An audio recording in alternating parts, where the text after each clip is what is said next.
ಜಾನಪದ ಕಲೆ ಮರೆಯಾಗ್ತಿದೆ ಅಂತ ಹೇಳೋ ಈಗಿನ ಜನಗಳಿಗೆ ಜಾನಪದ ಲೋಕಕ್ಕೆ ಕರ್ಕೊಂಡು ಹೋಗ್ತೀನಿ ಬನ್ನಿ. ಹಾಯ್ ಹಲೋ ಎಲ್ರಿಗೂ ನಮಸ್ಕಾರ, ನಾನು ನಿಮ್ಮ ಶ್ರೇಯ ನಾಗರಾಜ್. ನಾವಿವತ್ತು ಹೋಗ್ತಾ ಇರೋದು ಯುವಜನೋತ್ಸವ ಕಾಂಪಿಟೇಷನ್ಗೆ. 2 ವರ್ಷದಿಂದ ಈ ಕಾಂಪಿಟೇಷನ್ಗೆ ಹೋಗ್ತಾ ಇದ್ದೆ, ಆದ್ರೆ ಈ ವರ್ಷ ಇದ್ದಷ್ಟು ಎಕ್ಸೈಟ್ಮೆಂಟ್ ಹಿಂದಿನ ವರ್ಷ ಇದ್ದಿರ್ಲಿಲ್ಲ. ಬೆಳಿಗ್ಗೆ ಬೇಗ ಎದ್ದು ಕಾಲೇಜ್ ಕಡೆ ಹೊರಟೆ. ನನ್ಗಿಂತ ಮುಂಚೆನೆ ನನ್ನ ಫ್ರೆಂಡ್ಸ್ ಎಲ್ಲ ಬಂದಿದ್ದು. ನಮಗೆ ಬೇಕಾಗಿರೋ ಪ್ರಾಪರ್ಟೀಸ್ ಎಲ್ಲ ಕಾಲೇಜ್ ಬಸ್ಸಲ್ಲಿ ಹಾಕ್ದ್ವಿ.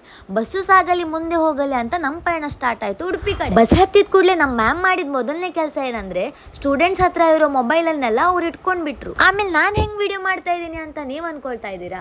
ನಾನು ಮ್ಯಾಮ್ ಹತ್ರ ಪ್ರೀತಿಯಿಂದ ಪರ್ಮಿಷನ್ ಕೇಳಿದೆ. ಮ್ಯಾಮ್ ಒಪ್ಕೊಂಡು ಕೊಟ್ಬಿಟ್ರು ಮೊಬೈಲ್. ಅಲ್ಲಿ ರೀಚ್ ಆದ್ಮೇಲೆ ಬೇಗ ಬೇಗ ತಿಂಡಿ ತಿಂದ್ವಿ, ಸ್ವಲ್ಪ ಆಟನೂ ಆಡಿದ್ವಿ. ಯಾಕಂದ್ರೆ ಕಾಂಪಿಟೇಷನ್ ಸ್ಟಾರ್ಟ್ ಆಗಿದ್ದಿರ್ಲಿಲ್ಲ. ಆ ಕಡೆ ಬಾಯ್ಸ್ ಎಲ್ಲ ಕಂಸಾಳೆ ಮಾಡಕ್ ರೆಡಿ ಆಗ್ತಾ ಇದ್ರೆ ನಾವ್ ಈ ಕಡೆ ಗ್ರೂಪ್ ಸಾಂಗ್ ರೆಡಿ ಆಗ್ತಾ ಇದ್ವಿ. ಪಟಪಟ ಅಂತ ಮುಖಕ್ಕೆ ಬಣ್ಣ ಹಚ್ಕೊಂಡು ಗುರುಗಳಿಂದ ಆಶೀರ್ವಾದ ತಗೊಂಡು ಪೂಜೆ ಮುಗಿಸಿ ನಮ್ಮ ಹುಡುಗರು ಸ್ಟೇಜ್ ಮೇಲೆ ಹತ್ತಿದ್ರು. ಕಂಸಾಳೆ ಕುಣಿಯೋದೇನೋ ಅವರೇ ಆಗಿದ್ದಿರ್ಬೋದು, ಆದ್ರೆ ಅವ್ರಕ್ಕಿಂತ ಜಾಸ್ತಿ ಟೆನ್ಷನ್ ನನ್ಗೆ ಆಗ್ತಿತ್ತು. ಪಾಪ ಹುಡುಗರು ತುಂಬಾ ಇಷ್ಟಪಟ್ಟು ಶ್ರದ್ಧೆಯಿಂದ ಕಂಸಾಳೆನ ಕಲ್ತಿದ್ರು. ಆದ್ರೆ ಅದ್ರಲ್ಲೊಬ್ಬಂಗೆ ಕಾಂಪಿಟೇಷನ್ ಹಿಂದಿನ ದಿನ ಸ್ವಲ್ಪ ಆರಾಮಿದ್ದಿರ್ಲಿಲ್ಲ. ನಾನು ಅನ್ಕೊಂಡಿದ್ದೆ ಆರಾಮಿದ್ದಿರ್ಲಿಲ್ಲ ಅಲ್ವಾ, ಹಗುರ ಕುಣಿತಾನೆ ಅಂತ.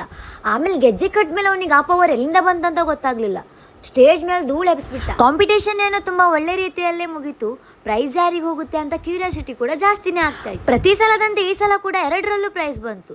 ತುಂಬಾ ಖುಷಿ ಆಯ್ತು. ಅದೇ ಖುಷಿಗೆ ನಮ್ಮ ಮ್ಯಾಮು ಮನೆಗೆ ಬರುವಾಗ ಹೊಟ್ಟೆ ಪೂಜೆಯನ್ನು ಮಾಡಿಸಿದ್ರು. ಹಂಗೆ ಬಸ್ ಹತ್ಕೊಂಡು ನಮ್ ಗುಡಿಗೆ ನಾವು ಹೊರಟ್ವಿ. ವಿಡಿಯೋ ನೋಡೋದು ಮಾತ್ರ ಅಲ್ಲ, ಫಾಲೋ ಕೂಡ ಮಾಡಿ ಅಂತ ಹೇಳ್ತಾ ಮತ್ತೆ ನಾವು ಮುಂದಿನ ಮಿನಿ ವ್ಲಾಗಲ್ಲಿ ಸಿಗುವ. ಬಾಯ್ ಬಾಯ್, ಟೇಕ್ ಕೇರ್.